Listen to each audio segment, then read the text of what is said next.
Welcome to our channel, where we bring you the most comprehensive analysis of breaking international events. Today, we're diving deep into a shocking maritime incident that has sent ripples across the international community. In the contested waters near Scarborough Shoal, an unprecedented event unfolded that nobody saw coming.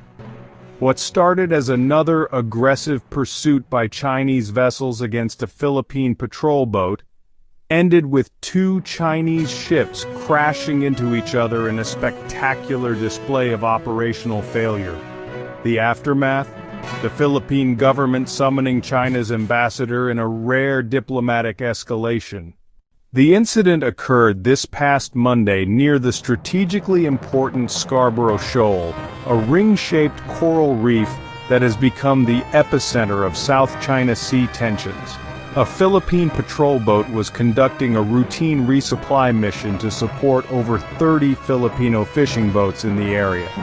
Chinese Coast Guard vessels immediately moved to intercept, initiating what would become a high-speed maritime chase.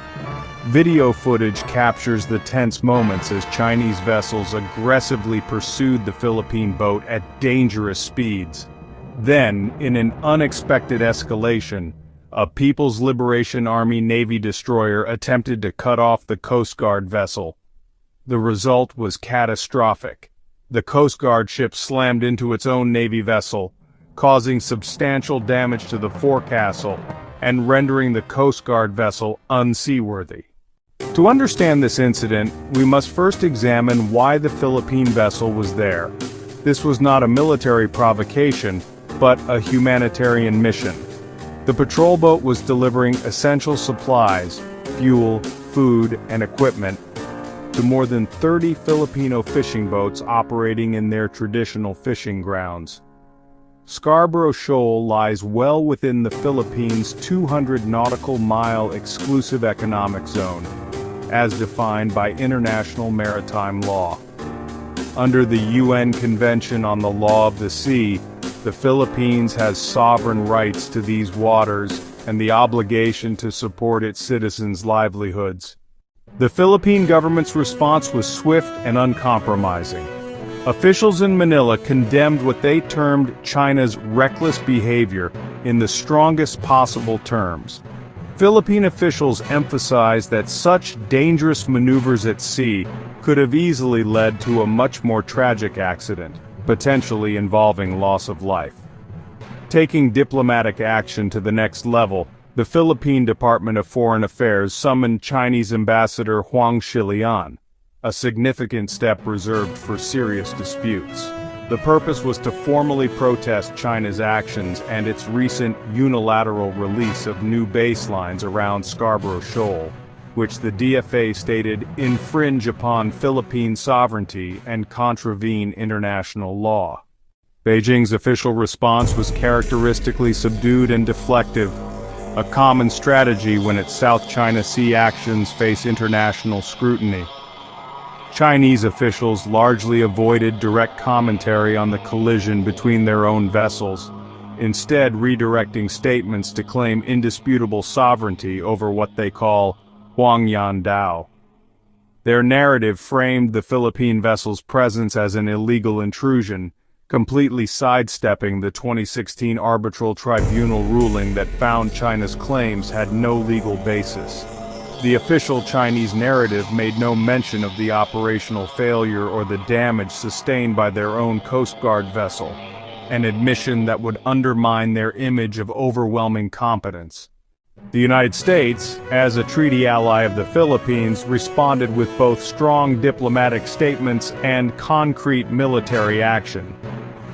U.S. Ambassador Mary Kay Carlson described recent U.S. Navy operations near Scarborough Shoal as vital demonstrations of America's commitment to freedom of navigation. Ambassador Carlson highlighted the disturbing pattern, stating, "We've seen shoulder ramming, water cannon attacks, and even military-grade lasers used." Her observation that these aggressive behaviors happen almost monthly painted a grim picture of escalating tensions, backed by immediate U.S. naval presence in the area. To understand this incident's significance, we must examine Scarborough Shoal's troubled history. In 2012, after a tense standoff, China seized de facto control of this traditional Filipino fishing ground. This seizure prompted the Philippines to seek legal recourse, culminating in the landmark 2016 arbitral award that invalidated China's 9-dash line and affirmed Filipino fishing rights. Despite this clear legal victory under international law, China immediately rejected the ruling, calling it a piece of waste paper, and continuing its aggressive control of the shoal. Since then, we've documented repeated incidents: water cannon attacks in April 2024, ramming and disabling vessels in August, and military-naval joint operations in December, all violations of international maritime law.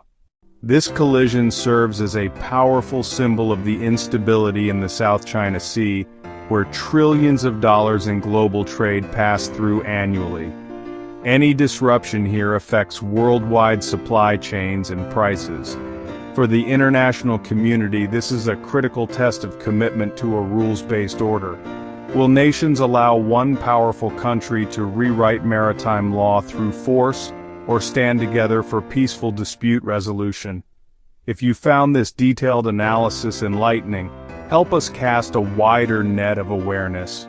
Propel this report into the digital sea by hitting the like button, anchor your thoughts in the comments below, and subscribe to our channel to ensure you never miss an update from the front lines of global events. By joining our crew, you help us navigate the complex waters of modern journalism and bring these vital stories to light.